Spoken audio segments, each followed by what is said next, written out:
გადავშალოთ ბიბლია.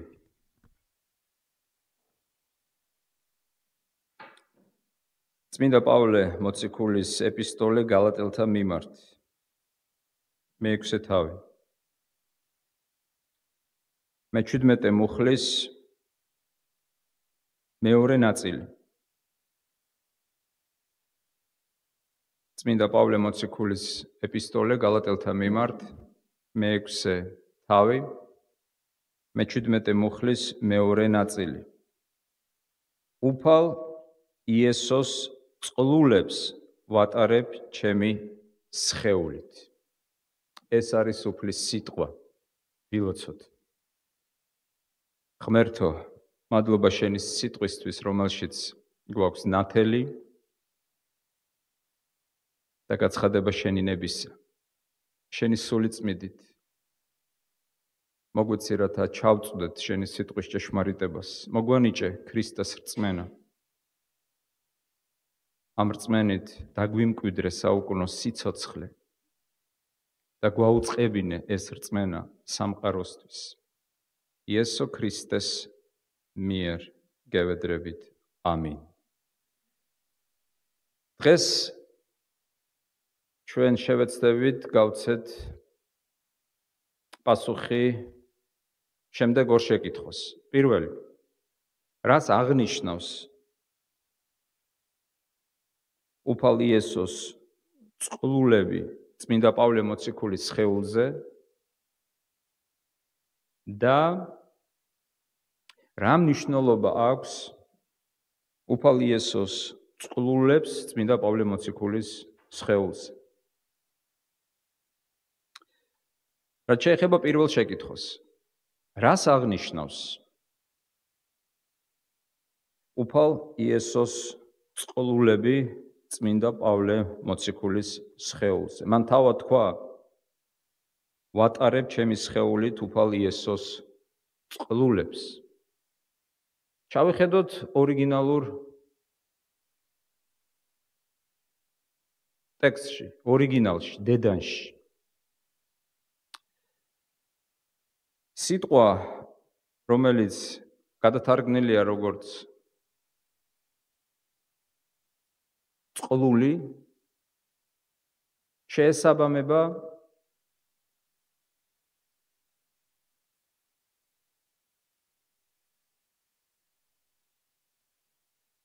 უпростоრად სიტყვა წყლული არის თარგმანი ძველი ბერძნული სიტყვისა, რომელიც ყველასთვის არის ძალიან კარგად ცნობილი.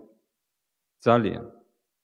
აი ახლა რო გეტყვით ამ სიტყვას ძველ ბერძნულად, გადათარგმნაც აღარ დაჭირდება. ეს არის სტიგმა. სტიგმა. ამ სიტყვას დღეს იყენებენ თარგმანის გარეშეც. სწორედ ამ სიტყვას იყენებს წმინდა პავლე მოციქული ჩვენს ტექსტში. როდესაც ამბობს, უფალ იესოს წყლულებს ვატარებ ჩემი სხეულით. რას ნიშნავს სტიგმა? სტიგმა ნიშნავს ნიშანს, დამღას, ბეჭედს, აღნიშვნას.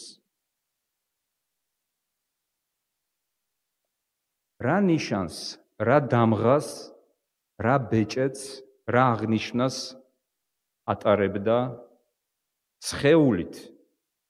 ხას უსვამ, როგორც ტექსტში წერია, წმინდა პავლე მოციქული.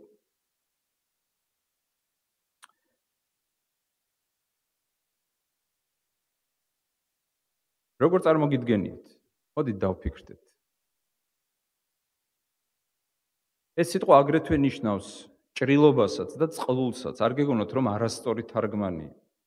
თარგმანი სწორია, მაგრამ ჩვენ უფრო მეტად ვიგებთ ამ სიტყვის მნიშვნელობას, როდესაც მივმართავთ დედანს, ანუ ორიგინალს.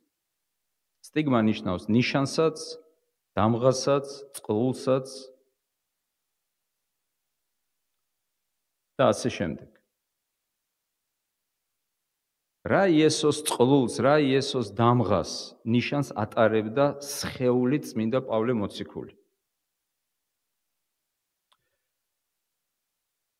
ძველ კულტურაში, იმ კულტურაში, როდესაც ჩვენი მოციქული ცხოვრობდა, ანუ ძველ დროში, ნიშანს, დამღას, გამოსახულებას სხეულზე ატარებდნენ მონები, მეომრები, ტყვეები და აგრეთვე რელიგიის მსახურები. რელიგიის მსახურებს ჰქონდათ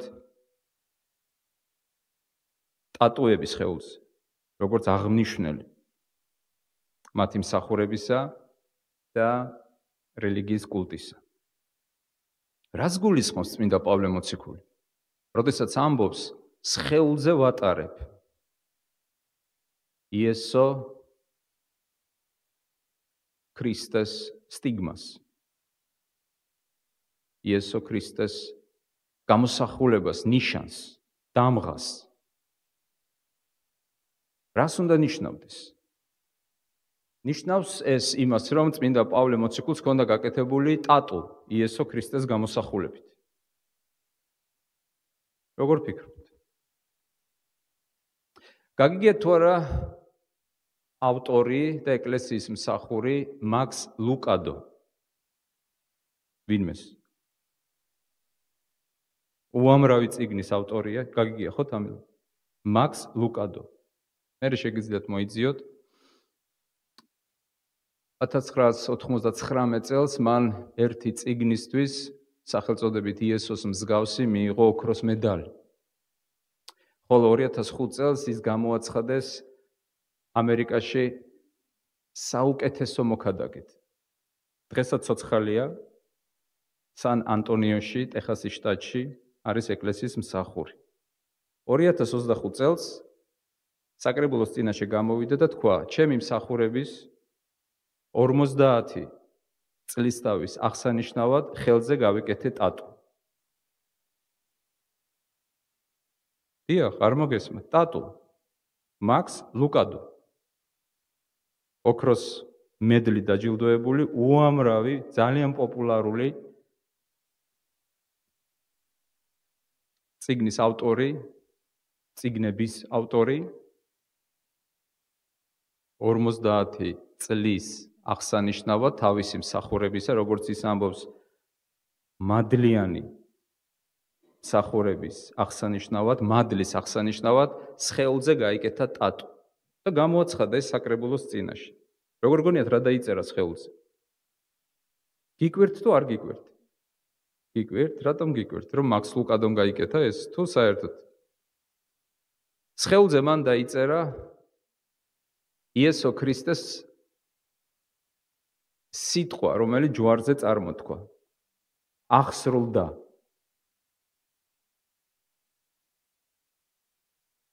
ბერძნული სიტყვა. კარგი, თუ ლუკადო არ გაგიგიათ, ეხლა დაგესახელებთ ადამიანს, რომლის სახელიც ალბათ ყველას გაგიგიათ, იმიტომ რომ ეს პიროვნება ითვლება ყველაზე პოპულარულ ქალ ტელე მასწავლებლად, მოქადაგედ, მახარებლად, გეცინებათ და რა ქვია ამ პიროვნებას? ჯოის მაიერი. ოხედოთ, ლუკადო არ გაგიგიათ და მაიერი გაგიგიათ. საოცრება. ბევრს მოსწონს, ბევრი უსმენს მას და თქვენთვის ძალიან კარგად ცნობილმა ტელე მსახურმა 79 წელი შეუსრულდა, გამოვიდა დიდი აუდიტორიის წინაშე და შეკრებილ ხალხს ამცნო, რომ 79 წლის აღსანიშნავად გავიკეთე სხეულზე ტატუ. ასე აღნიშნეს აი ამ ცნობილ პიროვნებებმა, მე უბრალოდ დაგისახელეთ რამოდენიმე. შესაძლებელია კიდევ უამრავი ასობით და ათასობით. მაგრამ ძალიან ცნობილი სახელები, თანამედროვეები დაგისახელეთ. ლუკადო, მაიერი, თუ მეიერი.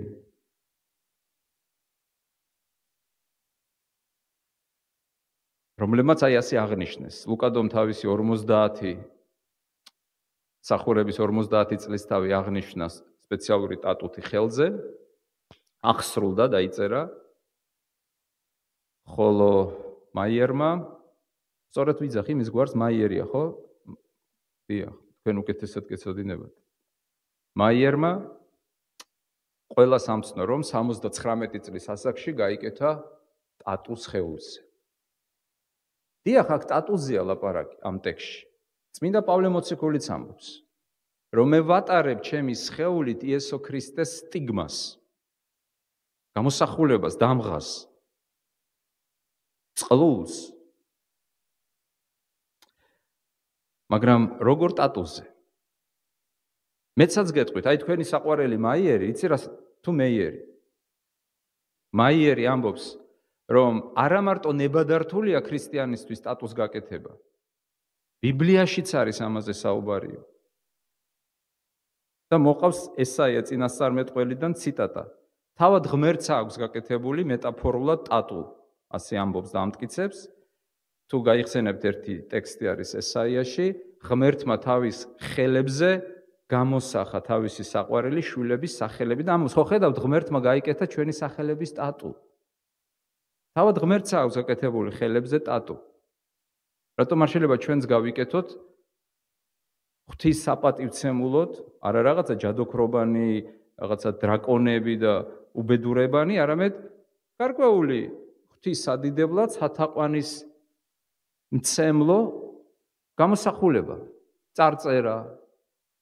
დავანებოთ ლუკა 20 ეს რაც ახლა 2025-ში გახდა ცნობილი, იმიტომ რომ ეს დამალული კი არ არის. ეს კი არ არის, რომ ვიღაცა მეძება და აღმოაჩინა. ესენი არც მალავენ. 100,000-ობით, შეიძლება მილიონობით აუდიტორიის წინაშე აცხადებენ ამას, რომ ეს ნორმალურია და ამით ღმერთს პატივი მიაგეს, რომ სხეულზე გაიკეთეს. აი 79 წლის ასაკში რომ გაიკეთებ ტატუს. ან სხვა ასაკის დროს. ჩემი თვალით, მაგალითად ერთ-ერთ მსახურებაზე ვიყავი, უცხოეთში აქ არა. აქ ჯერ ეს კულტურა არ შემოსულა, მაგრამ მალე შემოვა. დაიმახსოვრეთ ჩემი სიტყვა. ძალიან მალე შემოვა, იმიტომ რომ აქ როგორ არის რელიგიურ სამყაროში, რო ხდება მიბაძვა და გამეორება. მიბაძვა და გამეორება ცუდი კი არ არის. კარგია, მაგრამ გააჩნია რას მიბაძავ და რას გადმოიღებ. მაგრამ ზოგმა შეიძლება თქვას, მაქს ლუკადომ გაიკეთა ხა. ან მაიერმა გაიკეთა და თანაც ამტკიცებს ბიბლიის საფუძველს და რატომ არ შეიძლება მე გავიკეთო?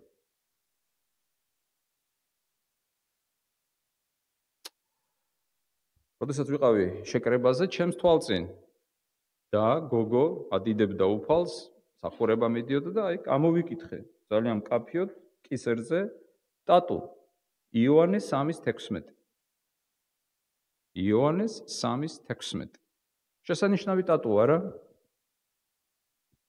ამით ის ქრისტეს შესახებ ქადაგებს თავისი სხეულით, სიტყვის გარეშე. ადიდებს ღმერთს, არანაირი თქვა გამოსახულება უცნობის სიტყვების, სურათების, ბიბლიიდან პირდაპირ მუხლი. რო შეეკითხოთ დაუშვათ ამ ადამიანებს, ეს გარკვეული მსხვერპლიცაა. შენი სხეული, აღარ დროებითი ტატუსთვის კი არა, მუდმივი ტატუსთვის არის შეწირული, რომ მასზე იყოს ნიშანი და დამღა. რას გულისხმობს წმინდა პავლე მოციქული, როცა ამბობს იესო ქრისტეს სტიგმას ვატარებ ჩემი სხეულით?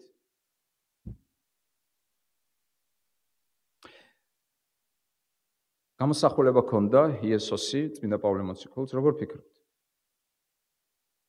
ტატუ ქონდა გაკეთებული? სხვადასხვის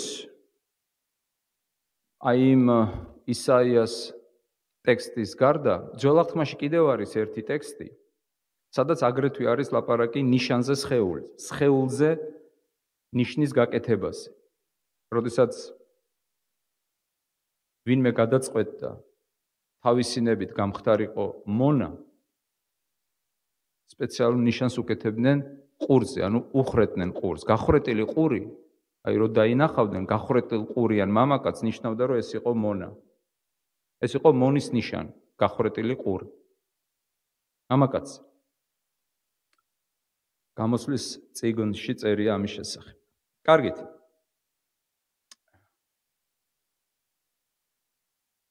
შეიძლება ეხა სტატუს მოყვარულებს გაუცრუო იმედი. პირდაპირ. ან წმინდა პავლე მოციქულმა გაუცრუოს იმედი. ან თუ ვიტყვით რომ გაუცრუოს იმედი ნეტარმა იერონიმე სტრიდონელმა ან წმინდა იოანე ოქროპირმა ემინა შემოგთავაზოთ მათი განმარტებანი. ჯენ რომ გავერკვეთ რას აღნიშნავს აი ეს გამონათქვამი იესოს სტიგმა, იესოს წყლულები, იესოს ნიშანი, იესოს ბეჭედი, იესოს დამღა მადევ სხეულზეო. იერონიმე სტრიდონელი ცნობილი ეკლესიის დიდი მამა, ის არ იყო უბრალოდ მამა, არამედ დიდი მამა, თქვენ იცით რომ ეკლესიას ყავს მამები და ყავს დიდი მამები. მათი რიცხვი შეზღუდულია. ნეტარი იერონიმე არის ერთ-ერთი დიდი მამა. ჩვენ რომ არ დავარღვიოთ პარიტეტი, მოვიხსენიებთ დიდ მამას დასავლეთიდან, ეს არის ნეტარი იერონიმე სტრიდონელი და დიდ მამას აღმოსავლეთიდან, ეს არის წმინდა იოანე ოქროპირი. ორივე მამა ეკლესიისა და მოძღვარი იწოდებიან, მიიჩნევიან როგორც ეკლესიის დიდი მამები. რას ამბობს ნეტარი იერონიმე სტრიდონელი? ნეტარი იერონიმე სტრიდონელი თავის განმარტებაში გალატელთა წერილზე ამბობს შემდეგს. ის, ვინც მიიღო უსაზღვრო დარტყმა, ვინც ხშირად იყო დაპატიმრებული, ვინც სამჯერ გაშოლტეს, ერთხელ ჩაქოლეს. ის არის ღირსი დიდებისა. ის ატარებს იესო ქრისტეს ნიშნებს სხეულზე. და რას გულისხმობდა ნეტარი იერონიმე? როგორც უკვე თქვენ მოისმინეთ, ის გულისხმობდა ყველა იმ დევნის ნიშანს, რასაც ატარებდა წმინდა პავლე თავისი სხეულით. დევნის ნიშანს. მოგეხსენებათ, თავად წმინდა პავლე მოციქული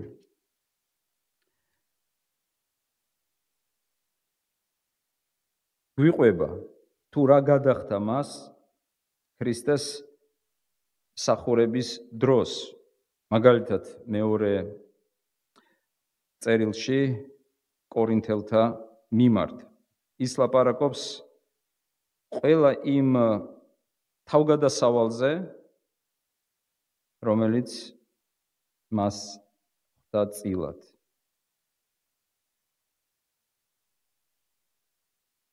აი ამონარიდი. ქრისტეს მსახურნი არიან? უგუნურივით ვამბობ, მე უფრო მეტად შრომაში, ბევრად უფრო მეტად ტანჯვაში, უფრო მეტად საპყრობილეში და მრავალგზის სიკვდილის პირას. 5ჯერ მივიღე იუდეველთაგან 41-ით ნაკლები დარტყმა, ანუ 39 დარტყმა. 3ჯერ კვერთხით მცემეს. აი რას გულისხმობდა ნეტარი იერონიმე სტრიდონელი, როცა ამბობს ის, ვინც 3ჯერ გაიშოლტა. ერთხელ ჩამქოლეს. აი რას გულისხმობდა ნეტარი მამა, როცა ამბობდა ერთხელ ჩაქოლესო. და 3ჯერ გემის მსხრევა განვიცადე. ღამე და დღე შუა ზღვაში დავყავი. ეკლესიის მამის განმარტებით წმინდა პავლე მოციქული ატარებდა დევნილობის ნიშნებს. გეკითხებით, ადამიანს რომ 5ჯერ ჯოხებით სცემ, 5ჯერ და თითო ჯერზე 39 დარტყმას განახორციელებ. შემდეგ ქვებით ჩაქოლავ. როგორ ფიქრობ, სხეულზე ნაიარევი, ნაჭრევი დარჩება თუ არა?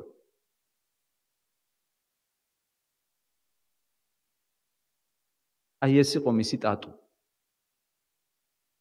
ეს იყო მისი გამოსახულება. ეს იყო ქრისტე იესოს სტიგმა, წყლული მის სხეულზე. ეხლა მოусმინოთ მეორე დიდ მამას, წმინდა იოანე ოქროპირს, აღმოსავლეთის მამას. ის ამბობს, რომ საოცარია ოქროპირი. საოცარია და ძალიან საყვარელი მამაა, არ ვიცი. შეუდარებლად მეტყველებს, შეუდარებლად აღმოაჩენს ხოლმე ისეთ რამეს, რასაც ვერ დაინახა ჩვეულებრივად. ამიტომაც ეკლესიამ შეარქვა მას ოქროპირი. მართლა ოქროპირის მქონია წმინდა იოანე კონსტანტინოპოლის ეპისკოპოსი. ის ამბობს, პავლე არ ამბობსო, მე მაქვს იესოს წყვილებიო. ნახეთ რა აღმოაჩინა. არამედ წმინდა პავლე ამბობს, მე ვატარებ იესოს წყვილებს. წმინდა იოანე ოქროპირისთვის არის განსხვავება, მაქვს და ვატარებ. თქვენ ყველაფერს ატარებთ, რაც გაქვთ? ხო არა? ყველა სამკაულს კი, ყველა სამკაული რაც გაქვთ, ყველას ერთბაშად ატარებთ, ყველა თითზე, ვისაც ბევრი აქვს. ან ყველა ტანსაცმელი რაც გაქვთ, ყველაფერს ერთად იცვამთ?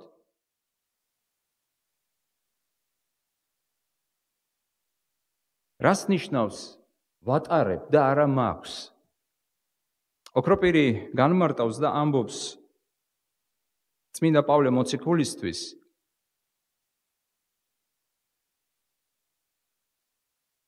ქრისტეს გულისათვის დევნის ნიშნები არის საამაყო. აი როგორც არის საამაყო მებრძოლისთვის, რომელსაც ნადავლი უჭირავს ხელში და რომელსაც აქვს გამარჯვების ნიშანი. ოქროპირი ამბობს, პავლე გავს მეომარს, რომელსაც უხარია დროშის ხელში ჭერა. აი როგორც დროშას გახარებული ისი ატარებს იესო ქრისტეს წყვილებს. და რატო აკეთებს ამას? თავად სვამს ოქროპირი შეკითხვას, რატომ აკეთებს ამას? რატო ამბობს ამას? არ მალავს. ოქროპირი ამბობს, რომ ნაიარევი, ნაჭრევი და დევნის ნიშნები ზოგადად სამარცხვინოა. სამარცხვინოა. მე დარწმუნებული ვარ, მისი სახე, მისი სხეული ჩვენ ხატავთ ან წარმოგვიდგენია, იცით, ნახატში აბსოლუტურად უვნებელი დიდი მოციქული. არა და როგორც ის ამბობს, დიდ მოციქულს არაერთი ნაიარევი ჰქონდა. ნუ შეუძლებელია, მეგობრებო, 5 ჯერ ჯოხით გცემონ. თითო ჯერზე 39 ჯერ და თანაც იუდეველური სასჯელი. ეს იყო ჯოხებით ცემა, ეს იყო დიდი ჯოხი, რომელსაც ადამიანს ურტყამდნენ. და დათქმულიც იყო, რომ არ შეიძლებოდა ძალიან ბევრის დარტყმა. შეუძლებელია ქვებით ვინმე ჩაქოლოთ, დაგშოლტოთ და თქვენ არ გქონდეთ ერთი მაინც ნაიარევის სხეულზე.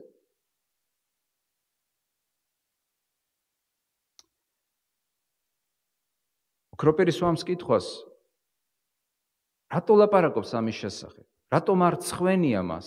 იმიტომ თავად პასუხობს და განმარტავს, რომ აი ეს ნიშნები, აი ეს სტიგმები, აი ეს ბეჭდები დევნილობისა, ცემისა, შეურაცხყოფისა, გვემისა, მისთვის სამარცხვინო კი არ არის, არამედ ყველაზე ხმამაღლა ლაპარაკობს. საყვირზე უფრო, ასე ამბობს ოქროპირი, საყვირზე უფრო ხმამაღლა ყვირისო. და სიტყვაზე უფრო მეტად გაისმისო და ამართლებსო მასო. და აი ბოლო მისი ციტატა. როგორ შეიძლებაო, ამბობს ოქროპირი, შეხედო მეომარს, რომელსაც სისხლის დის და უამრავი ნაჭრევი აქვს სხეულზე და თქვა, რომ ის არის მოღალატე და გარბის. პირიქით, ასეთი მეომრის შეხედვისას შენ აღიარებ და იტყვი, რომ ის არის მამაც. ჩვენ დავამატებ და ვიტყვით, ის არის ერთგული და მოსიყვარული. ხო საოცარი განმარტებაა. დღევანდელი პასტორები ან დღევანდელი მოქადაგეები შეიძლება ნეტარი იერონიმისა და წმინდა იონე ოქროპირისგან განსხვავებით ამ ადგილსაც განმარტავენ, აი, პავლეს ხომ მქონდა ტატუ, იესოს გამოსახულება ჰქონდა. ხო შეიძლება ასეც წაიკითხო ეს ტექსტი. არ შეიძლება, მაგრამ შესაძლებელია თუ არა? რა თქმა უნდა შესაძლებელია. თუ ის ტექსტი, სადაც ღმერთი მეტაფორულად ლაპარაკობს, ღმერთს ხელებიც არ გააჩნია, ის სულია, რომ ხელებზე გამოსახა თავისი საყვარელი შვილის სახელები და ამიტომ ჩვენც გვაქვს უფლება გამოვსახოთ ღვთის თაყვანისაცემად ჩვენ სხეულზე რაღაც რელიგიის აღნიშნული ნიშნები, მაშინ ეს ადგილი შეიძლება მსგავსად განიმარტოს. აი, როდესაც შენ გექნება საიუბილეო თარიღი, ბევრ ვარიანტს შემოგთავაზებ, ან ტექსტს, ან სურათებს. ლუკა მიცის კარგი ადგილი, სადაც ტატუებს აკეთებენ, ფერადი ტატუებიც ხო კეთდება. გაიკეთე კარგი ტატუ, არ ვიცი, შენ აერჩიე. ლუკადო მე მგონი აქ გაიკეთა და თქვენმა საყვარელმა ტელე მახარებელმა აი აქ გაიკეთა და ხო, რაც მე ჩემი თვალით ვნახე, ფეხზეც ქონდა გაკეთებული. ხო? ფეხზე. უკვე იცით. შეარჩიე კარგი ტექსტი, რაც შეიძლება მეტი სიტყვებით და მე აღნიშნე და თაყვანიეცი ღმერთს. კარგით. მე მინდა რომ ჩვენ ეს ადგილი საღვთო წერილისა კარგად გავიაზროთ. 26 წუთის განმავლობაში ჩვენ ვცდილობთ გავცეთ პასუხი შეკითხვას, რაც დასაწყისშივე დავაყენეთ. რას აღნიშნავს იესოს წყლულები, ანუ იესოს სტიგმები წმინდა პავლე მოციქულის სხეულზე? ეს არ ნიშნავს გამოსახულებას, რომ პავლე წავიდა და გამოსახულება გაიკეთა და დაიხატა კერძზე იესო ქრისტე. მე მესმის ადამიანების საყვარელ ადამიანებს სახელებს იწერენ. კი ბატონო, აკეთებენ. და შეიძლება თქვენც გაქვთ გაკეთებული, მე არ ვიცი. იკეთებენ, ან საყვარელ ადამიანს, ან საყვარელი პიროვნების და იესოზე საყვარელი ვინაა? ამიტომ შეიძლება ადამიანებმა ასე გაიგონ. მაგრამ არა, თუ ჩვენ გავითვალისწინებთ თავად ტექსტს, თავად ისტორიულ გარემოებას, რა გარემოებაშიც იწერებოდა წმინდა პავლე მოციქულის ეს სიტყვები, თუ გავითვალისწინებთ აგრეთვე წმინდა მამების სწავლებას, ჩვენ სხვადასხვამდე მივხვდით. იმიტომ რომ მოციქული პავლე იყენებს იმ ტერმინოლოგიას, რომელიც მისი კულტურისათვის იყო გასაგები. როცა ის ამბობდა სტიგმას, ყველას ესმოდა რა იყო ეს სტიგმა. ნიშანი იყო, დამღა იყო, ბეჭედი იყო, ტატუ იყო, გამოსახულება იყო, მაგრამ ის ამბობს, რომ მე იესოს სტიგმას ვატარებ ჩემი სხეულითო. წარმომიდგენია ის რომ გაიხდიდა ტანისამოს, ალბათ მთელი ზურგი მას ექნებოდა აბსოლუტურად ნაიარევი. გაიხსენეთ, 5 ჯერ. თითო ჯერზე 39 დარტყმა ჯოხით. ის სხეულს რო გაიხდიდა, არ ვიცი. შეიძლება სახეც მთლიანად ნაიარევი ქონდა. ეს იყო ცოცხალი მეომარი ქრისტესი, როდესაც დადიოდა წმინდა პავლე, ყველა ის რომ შემოდიოდა ეკლესიაში, თუ განმავითაროთ ეს აზრი, გთხოვთ. განავითარეთ ეს აზრი, წარმოედგინეთ, ყველა ადამიანს ღმერთმა მოგცა წარმოდგენის უნარი, ეს ძალიან დიდი ჯილდოა. წარმოდგენა რო არა, წარმოედგინეთ ვინ ვიქნებოდით ჩვენ წარმოდგენის გარეშე. აი წარმოედგინეთ, წმინდა პავლე მოციქული სადაც კი გამოჩნდებოდა, ყველა ერთმანეთს ეჩურჩულებოდა. რატო აქვს ამ ადამიანს ეს ნაიარევი? სადმი იყო? ეს იყო ცოცხალი მატარებელი ქრისტეს წყლულებისა თავისი სხეულით. ეს იყო ცოცხალი რელიკვია. სადაც კი ის გამოჩნდებოდა, ყველა ფიქრობდა, ეს რამოდენე ჭრილობა აქვს, ვინ იყო ეს? გლადიატორი იყო თუ ვინ იყო? MMA-ის მებრძოლი იყო თუ ვინ იყო?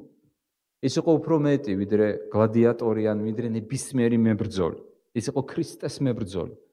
და როგორც ოქროპირი ამბობს, მას სამარცხვინოდ არ მიაჩნდა ამ ნაიარევებით სიარული. პირიქით 1865 წელს ცნობილმა ბრიტანელმა ღვთისმეტყველმა ლაიტფუტმა, თუ გაგიგიათ მისი გვარი, ის იყო დარემის ეპისკოპოსი, 1865 წელს გამოიცა მისი კომენტარი გალატელთა წერილზე. ის პრაქტიკულად იმეორებს წმინდა მამათა განმარტებას ამ მუღლზე და ამბობს, რომ აქ იგულისხმება, პირდაპირ ამბობს, წმინდა პავლე მოციქულის მდევნელთა მიერ გაკეთებული ნიშნები მის სხეულზე, რომელიც მას დაადეს მათ ქრისტეს მსახურების დროს. რომარო ქრისტეს მსახურება, მას არავინ არ სცემდა, არავინ არ ჩაქოლავდა, არავინ შეურაცხყოფას არ მიაყენებდა. ის იხდიდა ფასს, ძალიან დიდ ფასს, საკუთარი ჯანმრთელობის ფასს. ის ამბობს, ბევრჯერ ვიყავი სიკვდილის პირას. ერთხელ კი არა, ბევრჯერ. რაღაცა რო გაუჩნდება ადამიანს მომენტალურად ექიმები, მკურნალობა და ასე შემდეგ. წმინდა პავლე მოციქული ამბობს, ბევრჯერ ვიყავი სიკვდილის პირას. და რომ არა მსახურება, რომ არა ქრისტეს გულისთვის თავდადება, მას ეს არაფერი არ ექნებოდა. შვიდა და კარგად განაგრძობდა კომფორტულ ცხოვრებას თავის რელიგიაში. მაგრამ იესომ შეცვალა მისი ცხოვრება. და არა მარტო მისი ცხოვრება შეცვალა, მეგობრებო, სხეულიც შეცვალა. მისი სხეული გახდა სხვანაირი. ნაცემი, ნაგვემი. დარწმუნებული ვარ, არ ვიცი. შეიძლება ძვლებიც კი ქონდა გადამტრეული და შემდეგ შეხორცებული. იმიტომ რომ შეუძლებელია აი ამ ხელა სქელტარიანი ჯოხებით ამდენჯერ გცემონ, ქვები ჩაქოლონ. გახსოვთ ერთ ქალაქში ისე ჩაქოლეს, რომ ყველა მიიჩნია მოკვდაო და გაათრიეს, როგორც გვამი. და უცბად წამოდგა და ეს იყო სასწაულებრივი განკურნება მის ცხოვრებაში. ახლა შეუძლებელია უცბად წამოდგე ასეთი ჩაქოლვის შემდეგ. მინიმუმ რომელიღაცა ძვალი უნდა ქონდეს გადამტრეული.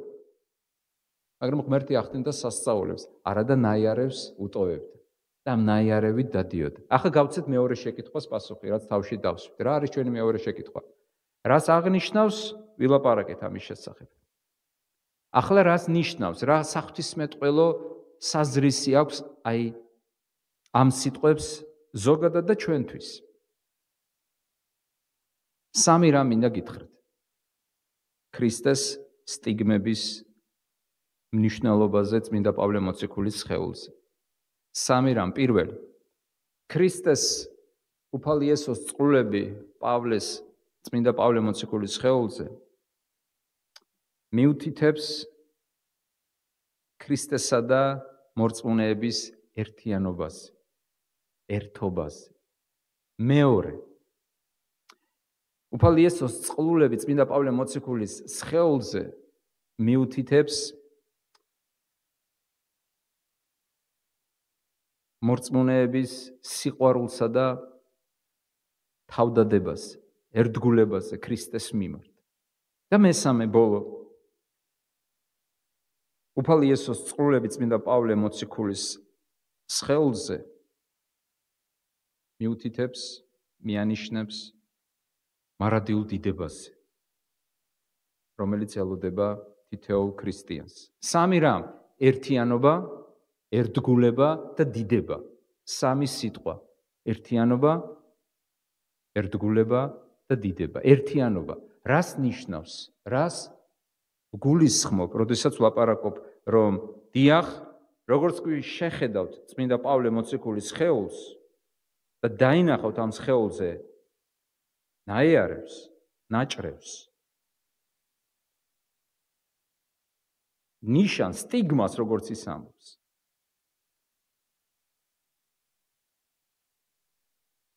თქვენ უნდა დაინახოთ, რომ ქრისტე და მისი შვილები არიან ერთნი.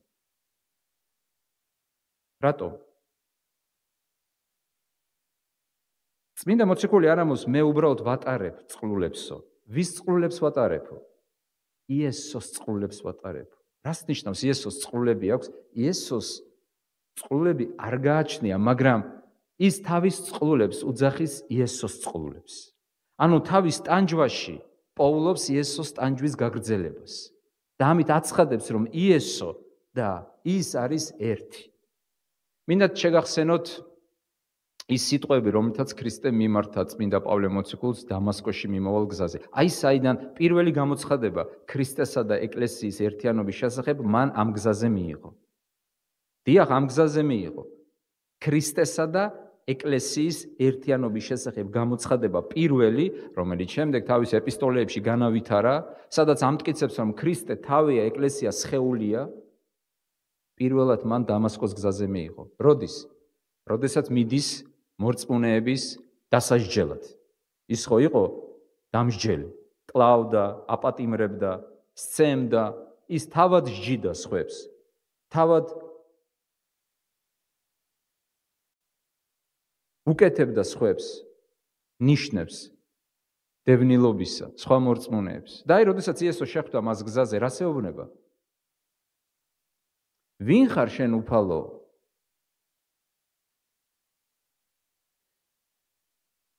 იესო ამ დიალოგში ეუბნება, რად მდევნი მე? თითქოს ჩვენ ვატარებთ ამას და თითქოს ვკითხულობ და მერე ვაგრძელებთ კითხვას, არ ვჩერდებით, მაგრამ აი ამ დიალოგში აი ეს ფრაზა ძალიან მრავლისმეტყველია. იესომ არ უთხრა, რატომ დევნი შენ ჩემს შვილებს? რატომ მიდიხარ დამასკოში, რომ იქ დევნო ჩემი მორწმუნეები? იესო ეუბნება, რატომ დევნი მე? იმიტომ რომ თითეული შეურაცხყოფა, დევნა, დარტყმა მორწმუნეების მიმართ აღიქმება როგორც დარტყმა და დევნა ქრისტეზე. იმიტომ რომ ქრისტე და ეკლესია ერთია. ურტყამენ პავლეს ნიშნავს ურტყამენ ქრისტეს. იტანჯება პავლე ნიშნავს იტანჯება ქრისტე. ქრისტეს ტანჯვა ერთგვარად გრძელდება წმინდა პავლე მოციქულში, მის ცხოვრებაში. ვინ ხარ შენ? მე ვარ იესო. ძნელია შენთვის წვეთის წინააღმდეგ წინსვლა. ის ეუბნება გასაოცარ სიტყვებს, წარმომიდგენია დევნელი, ტანჯველი,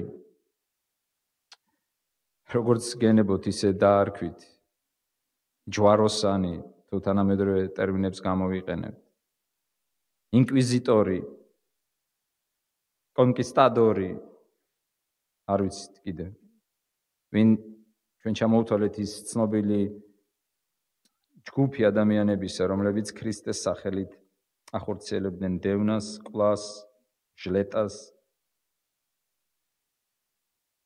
და წარმოგიდგენთ ასეთი ადამიანები, ასეთი ადამიანი მიდის და დამასკოს გზაზე დიდი სინათლე ამოუწყინდება, საულე, საულე, რად მდევნი მე? თუ ვინმე იწერს და თუ ვინმე თვალს ადევნებს, ეს არის საქმეების მეცხრე. თავის მეოთხე მოხი. მაშასე, როდესაც ქრისტიანს ურტყამენ, იესოს ურტყამენ. როცა ქრისტიანს დევნიან, ქრისტეს დევნიან. როცა ქრისტიანს კლავენ, ქრისტეს კლავენ. იმიტომ რომ იესომ თქვა, მე რატომ დევნი? მე რატომ მირტყამ? მე რატომ აპატიმრებ? მე რატომ აფურთხებ? მე რატომ მცემ? ეს არის ერთობა, იმიტომ რომ ჩვენ ღვთის გამოცხადებით ვიწოდებით ქრისტეს სხეულად. ქრისტეს სხეულად, თითოეული ჩვენგანი ვართ ამ სხეულის ნაწილები, ასოები. თლიანობაში ვართ სხეული. აი ყველაზე უფრო ცხადი თვალსაჩინოება ქრისტესა და ეკლესიის ერთიანობის შესახებ წმინდა ზიარების მსახურებაში ვლინდება. როდესაც ერთი პური აიღება და ნაწილებად ტყდება. წმინდა ზიარების მსახურებაში. ამიტომ ღვთის სიტყვა მოგვიწოდებს, რომ ჩვენ ყოველთვის ვეზიაროთ და არ დავრჩეთ არასოდეს ზიარების გარეშე, იმიტომ რომ ზიარების საიდუმლოებაში ვუერთდებით ქრისტეს, ქრისტე გვერდდება ჩვენ და ჩვენ ამ დროს ვაცხადებთ აი ამ გამოცხადებას, რომელიც პირველად ეუწყა წმინდა პავლე მოციქულს გზაზე, რატომ დევნი მე? რას ამბობს იესო? თუ ვინმე ჩემს მოწაფეს ერთ ჭიქა წყალს დაალევინებს, ვის დაალევინებს წყალს? ქრისტეს. იესომ თქვა, ვინც თქვენ მიგიღებთ, მემღებულობს, ვინც თქვენ უარყოფთ, უარყოფს. რას ნიშნავს ეს? ეს ერთიანობის სიტყვებია. ანუ იესომ იმდენად გაიგივა საკუთარი თავი ეკლესიასთან, მორწმუნეებთან, რომ ყველაფერი რაც მათ ხვდება თავს, კარგი თუ ცუდი, იესო განიცდის. ზაქარიაში ჩვენ ვკითხავთ, ვინც თქვენ გეხება, ჩემი თვალის გუგას ეხება. ეს საოცარი ერთობა. სენკევიჩი, ნობელის პრემიის ლაურეატი ლიტერატურის დარგში. მას აქვს ერთი საუცხო, არა ერთი წიგნი აქვს, მაგრამ ერთი საუცხო წიგნი, ირმას ძალიან უყვარდა ეს წიგნი. ვიდრე ხვალ, ანუ სად მიდიხარ? როგორ არის? ხო, ვიდრე ხვალ, ან ვიდრე ხვალ უფალო.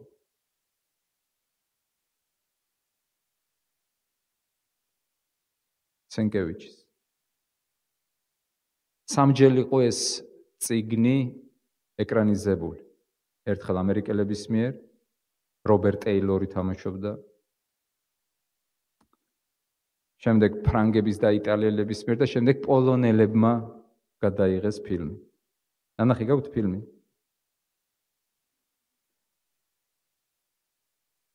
ხო, ეს როგორც ის არის, უკვე ფრაზა ხარ რაც შენ თქვი, წიგნი ჯობია ფილმს. კი.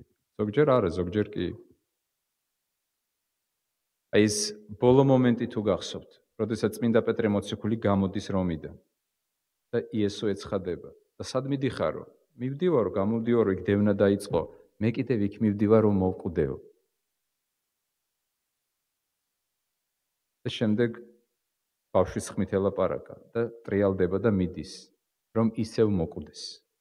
და მართლაც ისტორიის მიხედვით წმინდა პეტრე მოციქული ქრისტეს გამო ეწამა ჯვარს აცვესის გადმოცემის თანახმად ქალაქ რომში.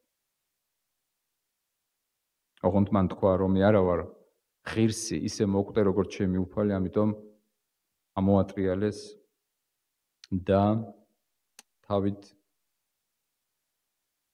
ქვევით ისე აცვეს ჯვარს.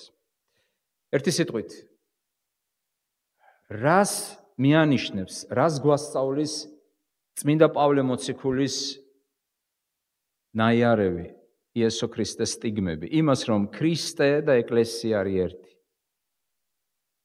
მეორე, ჩვენ თქვით და მეორე მესამე პუნქტზე დიდხანს აღარ გავჩერდებით. მეორე ეს არის ნიშანი მისი ერთგულებისა. იოანეს მე-15 თავში, მე-13 მუხში ქრისტე ამბობს, არ არის იმაზე მეტი სიყვარული, როდესაც სულს დადებ შენი მეგობრების გამო. წმინდა პავლე მოციქული იყო მზად საკუთარი სიცოცხლე შეეწირა ქრისტეს გამო. და შეწირა კიდეც. ჩვენ ვახსენეთ წმინდა პეტრე მოციქული, წმინდა პავლე მოციქულიც გადმოცემის თანახმად რომში მოკვდა, ოღონდ არა ჯვარცმით, არამედ თავი მოკვეთეს. აბა რატომ მოკვეთეს წმინდა პავლე მოციქულს თავი და წმინდა პეტრე მოციქული რატო აცვეს ჯვარს? პასუხი ძალიან მარტივია.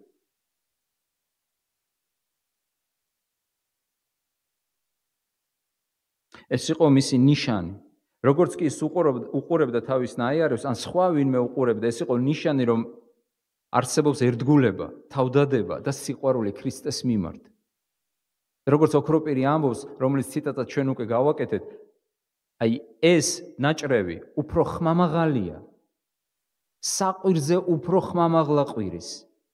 სიტყვები და დაჩემება მიყვარს ქრისტე, არასოდეს არ მივატოვებ ქრისტეს, ვიქნები მისი ერთგული. და უმნიშვნელო განსაცდელის დროს ადამიანი ივიწყებს თავის სიტყვებსაც, ქრისტესაც და ყველაფერსაც, რაც რელიგიას უკავშირდება. მაგრამ არსებობს ამ ქვეყნად თავდადება, სიყვარული და თავგანწირვა. და იესო ქრისტეს წყლულები წმინდა პავლე მოციქულის სხეულზე არის მარადიული ნიშანი იმისა, რომ ერთგულება არსებობს. იცით, ქრისტიანთა შორის მოწამეები, მარტვილები წარმოადგენენ განსაკუთრებულ კატეგორიას. ყველა თავის ცხოვრებაში ვერ გახდება და არც გამხდარა მოწამე ან მარტვილი. ეს მხოლოდ რჩეულთა ხვედრია. რჩეულთა. ასეთი რჩეული იყო წმინდა პავლე მოციქული. ის იყო არა მარტო მოციქული, ის იყო მოწამე მოციქული. მესამე ნიშანი, ან უпроსტად მესამე მნიშვნელობა იესო ქრისტეს წყლულებისა მის სხეულზე. ეს არის მომავალი დიდების მანიშნებელი. ვიდრე ამ მესამე ნიშნულობას აგრეთვე ჩვენ ვიტყვით, მინდა შეგახსენოთ საოცარი საუბარი დონ კიხოტსა და სანჩო პანსას შორის. დონ კიხოტში თქვენ იცით ორი ნაწილისგან შედგება, ორი წიგნია სინამდვილეში ეს რომანი. პირველი ნაწილის მე-15 თავში აი გადაიკითხეთ თუ გნებავთ დღეს. ერთ-ერთი ფათერაკია აღწერილი. როდესაც დონ კიხოტის ცხენს, რა ერქვა დონ კიხოტის ცხენს?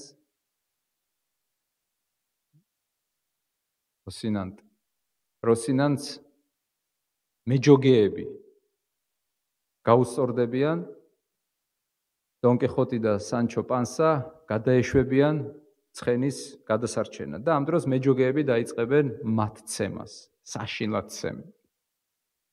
როგორი ფათერაკიანი იყო ჩვენი რაინდი მოგეხსენებათ. და აი უკვე ნაცემი, ნაბეგვი ორივე ესაუბრება ერთმანეთს.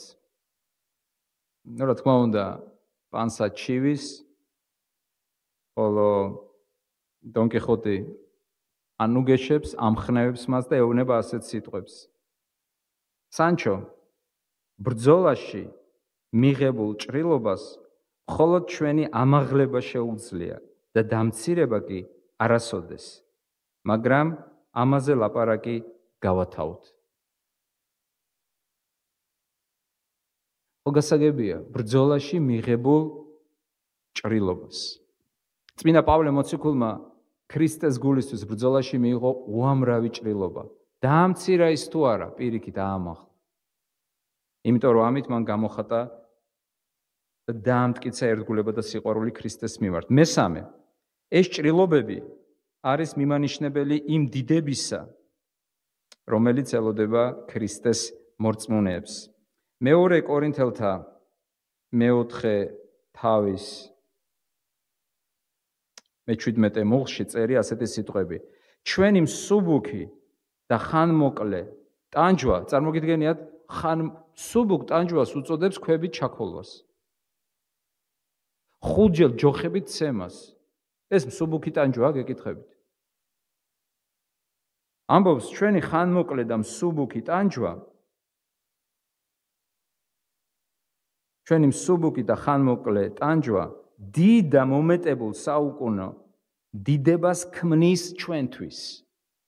აი ამ ნიშნებმა, აი ამ ჭრილობებმა შექმნეს დიდება, რომელიც აუცილებლად გამოჩნდება თითოეული ქრისტიანის ცხოვრებაში.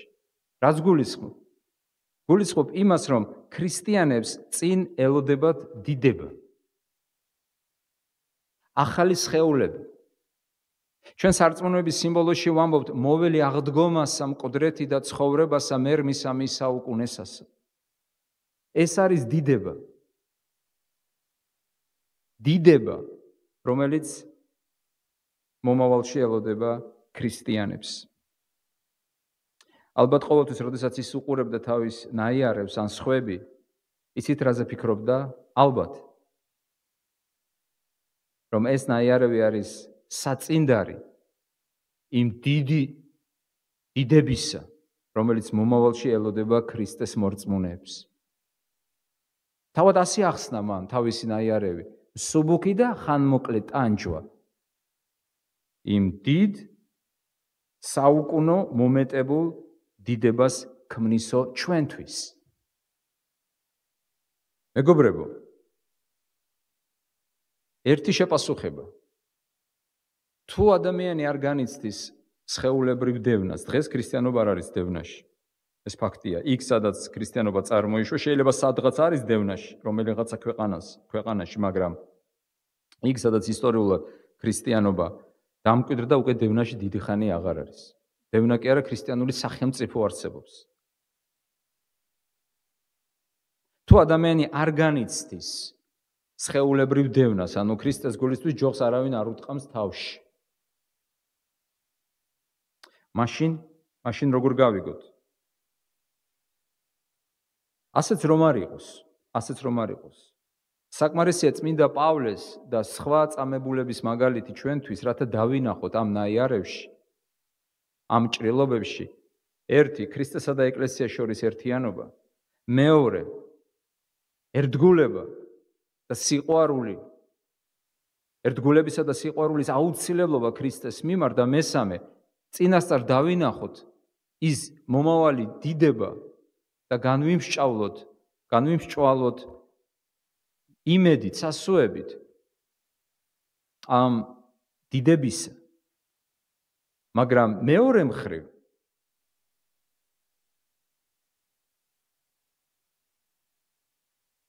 სხვანაირადაც შეიძლება შეხედოთ ამ საკითხს. ნეტარი იერონიმე სტრიდონელი ამბობს, არა მარტო ისინი, რომელნიც სხეულით არ ატარებენ აიარებს, არა მარტო ისინი, არამედ ისინიც, რომელნიც უფლის მსახურებაში საკუთარ სხეულს დრგუნავენ, იმონებენ და იმორჩილებენ სიწმინდეში, ისინიც ატარებენ ქრისტეს ნიშნებსო. გესმით მისი ახსნა? ანუ შეიძლება ადამიანს პირდაპირ მნიშვნელობით არ ქონდეს ნაიარევი, მაგრამ არსებობს თუ არა ფსიქოლოგიური ნაიარევი? არსებობს თუ არა ფსიქოლოგიური ძალადობა, მენტალური ძალადობა? შეიძლება თუ არა ადამიანს ქონდეს ჭრილობები არა სხეულზე, არამედ ჭრილობები სულში, გონებაში, ცნობიერებაში. როდესაც ადამიანი იმონებს და იმორჩილებს, აკონტროლებს თავის სხეულს, არ აძლევს თავის სხეულს გასაქანს, ავარჯიშებს როგორც კარგი სპორტსმენი, დისციპლინირებული ყავს, არ აძლევს უფლებას რომ მოდუნდეს. ისიც ატარებს იესო ქრისტეს ნიშნებს სხეულზე. ახლა კი ყველაზე მთავარი, რაც ჩვენ ვილაპარაკეთ ამ დროის განმავლობაში. რატომ იყო შესაძლებელი?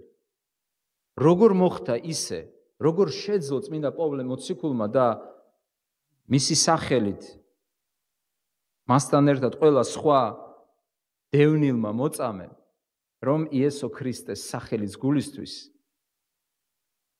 აიტანა ამდენი დევნა, მიიღო ამდენი ჭრილობა, იყო ასე შევიწროებული. რატომ, როგორ?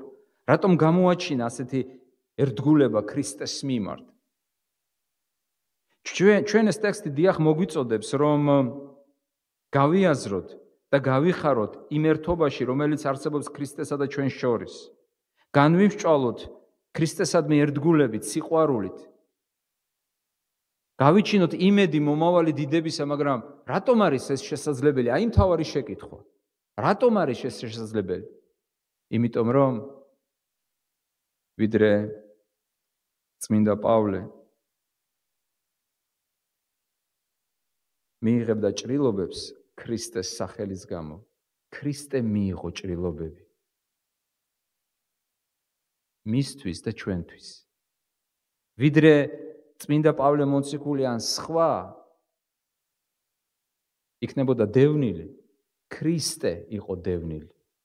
მაშინ, როდესაც არ წმინდა პავლეს და არ სხვას არანაირი ნაიარევი არ ჰქონდა სხეულზე და არანაირ დევნილობას არ განიცდიდა. როდესაც იესო აღდგა მკვდრეთით, მან აჩვენა თავისი ნიშანი ხელებზე და თავისი ნიშანი ფერდზე, გვერდზე. როდესაც მოციქული ამბობდა, არ დავიჯერებ, სანამ ჩემს ხელს, ჩემს თითს არ ჩავყოფ მის ჭრილობებში. როდესაც ქრისტე აღდგა მკვდრეთით, ის წარმოდგა მათ წინაშე აღმდგარი განდიდებული სხეულით, მაგრამ მას არ შერცხვა, რომ ამ სხეულზე ნაიარევი ეჩვენებინა მოციქულებისთვის. იმიტომ რომ ეს ნაიარევი იყო მათთვის დამოწმება მისი სიყვარულისა. იმიტომ რომ ამ ნაიარევს შეეძლო მათი მორწმუნეებად გადაქცევა. სწორედ ამ ნაიარევის წყალობით ურწმუნო თომა მოციქული გახდა მორწმუნე თომა მოციქული და ყველაზე შორს ინდუეთამდე გადმოცემის თანახმად გაიტანა და წაიღო გადარჩენის უწყება. რატომ გახდა შესაძლებელი? რატომ შეუძლია ვინმეს საკუთარი სხეული ალაგმოს ან დაიოკოს ან გააკონტროლოს? ატაროს თავისი სხეულით იესო ქრისტეს უფალ იესოს წყლულები. იმიტომ რომ ჯერ იესო ქრისტე ატარა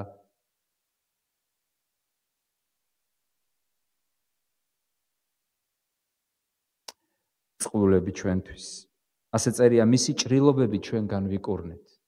ყოველთვის, როდესაც ჩვენ ხედავთ იესოს ხელებზე ჭრილობებს, როცა ვხედავთ იესოს ფეხებზე ჭრილობებს, როცა ვხედავთ იესოს ფერձე ჭრილობას,